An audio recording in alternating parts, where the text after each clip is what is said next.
சரி, Ben Stokes வந்து hand shake பண்ண வந்தாரு. இப்போ ஜடேஜா ஹேண்ட் ஷேக் பண்ணி இதை ட்ரான்னு முடிச்சிருந்துருக்கலாமே.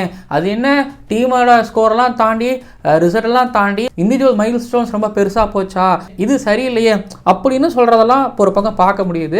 ஐசிசியோட சட்டம் என்ன சொல்லுது அப்படின்னா, டே 5ோட இந்த கடைசி செஷனோட இந்த லாஸ்ட் 1 மணி நேரம் இருக்குல்ல, லாஸ்ட் 1 hour ஆரம்பிக்கிறதுக்கு முன்னாடியோ, அதாவது 5வது ஓவரோட கடைசி 15வது ஓவர் போடுறதுக்கு முன்னாடி 2 கேப்டன்ஸும் எப்பா இந்த டெஸ்ட் மேட்சை ஜெயிக்கவே முடியாதுப்பா அப்படின்னு அவங்க ஒரு பரஸ்பர முடிவு வரும்போது, இல்ல அந்த கேப்டன்ஸ் தாண்டி, அதாவது ஒரு டீமோட 2 பேட்டர்ஸ் உள்ள இருக்காங்களே, அவங்களும் கேப்டன் சார்பா முடிவு எடுக்கலாம், டிராவோட முடிச்சுக்கலாம் அப்படின்னு சொல்லிட்டு இந்த இடத்துல பென் ஸ்டோக்ஸுக்கு வேணா இந்த டெஸ்ட் மேட்சை டிராவா முடிச்சுக்கலாம், இதுக்கு மேல நம்ம ஜெயிக்க மாட்டோம் அப்படின்னு அவருக்கு தோணலாம். ஆனா ஆப்போசிட்ல இருக்கக்கூடிய இந்தியன் கேப்டன் சுப்மன் கில்லுக்கு அதுல விருப்பம் கிடையாது. அவருக்கு விருப்பம் இல்லாத போது ஆட்டத்தை கன்டினியூ பண்ணி தான் ஆகணும். இதுல வந்து நீங்க பாவமோ, இதுல எமோஷனோ, ஸ்பிரிட்டையோ, ஜென்டில்மேன் தனத்தையோ இதெல்லாம் நீங்க கொண்டு வந்தீங்கன்னா செல்லுபடியா